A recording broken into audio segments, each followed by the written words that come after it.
Growing debate tonight within the Democratic Party, I should say, about how best to take on President Trump heading into 2020, and if President Obama is really still the answer for the Democrats. I'm hopeful that despite all the noise, despite all the lies, we're going to cut through all that. We're going to remember who we are, who we're called to be. So the New York Times notes supporters of President Obama are now openly questioning if that rhetoric in this environment is too light, if it's too weak. Contrast that with the message from Joe Biden and Bernie Sanders on the campaign trail this week, keeping in mind they are both leading the polls for 2020 Democratic nominee. I am sick and tired of this administration. I'm sick and tired of what's going on. I'm sick and tired of being sick and tired. I hope you are too. The agenda of the most racist, sexist, homophobic, bigoted president in history will go nowhere because Democrats will control the House and the Senate. Joining me now is David Gelernter, a computer science professor at Yale University and the author of a Wall Street Journal op-ed entitled "The Real Reason They Hate Trump." He has written several editorials in recent past on politics. Good to have you with us, Professor. Thank you for being here tonight. Let me start. You know, when you talk about the Democrats, and you know, we're only about 5 days away from the beginning of the 2020 race, essentially, because we all know as soon as the midterms are over, that's going to be the discussion. But your piece is the real reason why they hate Trump. Who's they, and what is the real reason? Well, all sorts of people hate Trump. It's not only the Democrats as natural political opponents, but the jihadi press, which has never taken off against a president the way they have against Trump. It reminds me of Nixon in my childhood.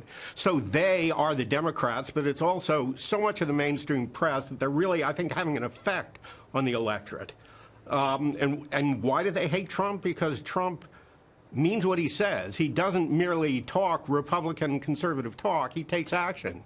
He's fixed the economy. He's put Obama in the shade. He's made, I think, Obama ashamed of himself, and the Democrats don't know what to say or what to do because the economy is so much stronger now. Our foreign policy, our foreign position is so much stronger now.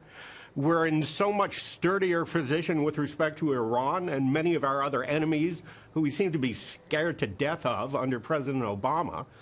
Actions speak louder than words, and Trump has taken action, continues to take action, and the country knows. Well, let me ask you about the premise in that New York Times piece that we talked about on the way in here, and whether or not President Obama is the voice for the future for the Democrat Party, given this, you know, sort of level of discourse that we're at right now as a country.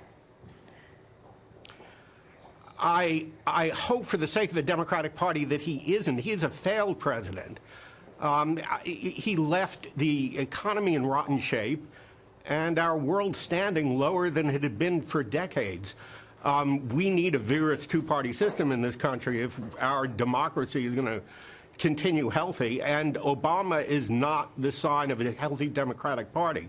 We want somebody who's more in touch with reality and not a symbolist poet, somebody who seems to have some feel for the world as it is, for the country as it is, the economy as it is. There must be somebody like that in the Democratic Party. Let's put up the list of, you know, how it stands right now in the 2020 Democratic race. And, you know, granted, we're a long way away. 33% for Joe Biden, probably because he has huge name recognition as a former vice president of the United States. Bernie Sanders, 13%.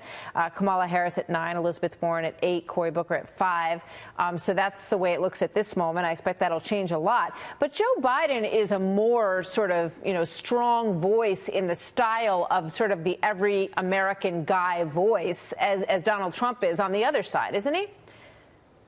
Absolutely. Biden is the only credible name on that list. And I hope for the sake of the party that they turn away from the leftists and the radicals who make up the rest of that list. The American public is not going to vote for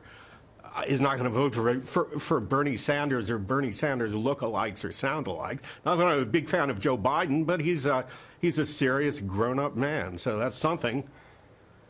Good to have you with us, Professor Gelernter, op-ed writer for the Wall Street Journal and Yale University professor. Sir, thank you very much.